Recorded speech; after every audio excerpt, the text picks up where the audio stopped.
Dead. Limbo. 1 minute short of eternal hellfire and brimstone. Instead, he was sentenced to an eternal existence as an overgrown infant. All because he had died just 1 minute short of his 18th birthday. 60 more seconds, and he would have gone to the lake of fire. That one realization made everything hit home for Dante. He was dead. He was in limbo. He was stuck in a giant daycare center filled with other people who had died without a baptism.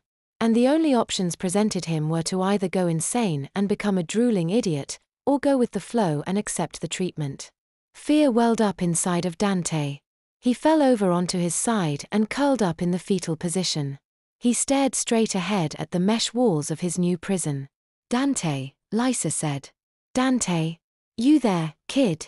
Hello." Dante just ignored her. His soggy diaper was starting to cool, too, his hairless crotch starting to chafe and itch.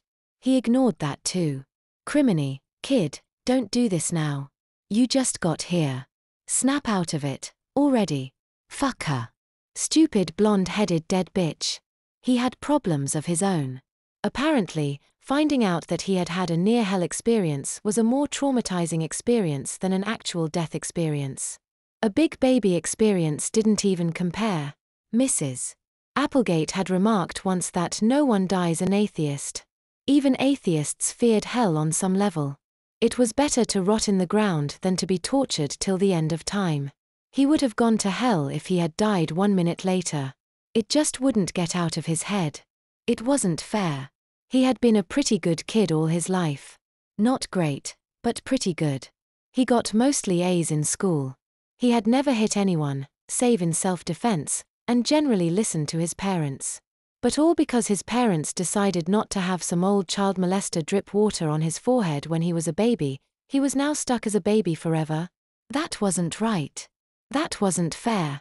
His vision got blurry as tears trickled down from his eyes. No. What really wasn't fair was the fact that he was dead to begin with. He was supposed to be planning for college, not dead. He had had his whole life ahead of him. He wasn't supposed to worry about what happened when he died. That was what people did when they got old. Who knows, given enough time, maybe he would have gotten religious and been baptized and all that other stuff after he grew up.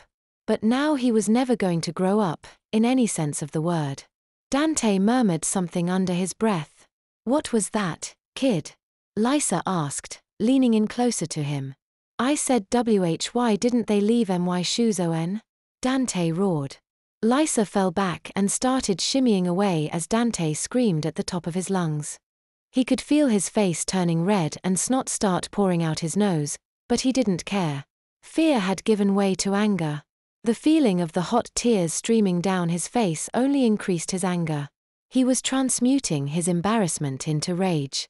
"Why didn't they leave my shoes on? Why the fuck didn't they draw on my face?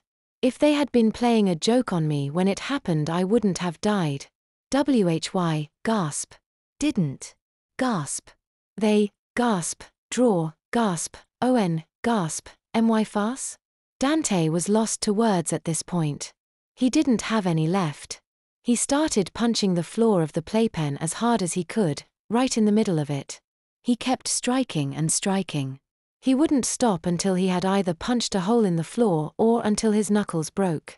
Midori and Lisa looked on from opposite sides of the pen. Both had a look of shock and fear on their face.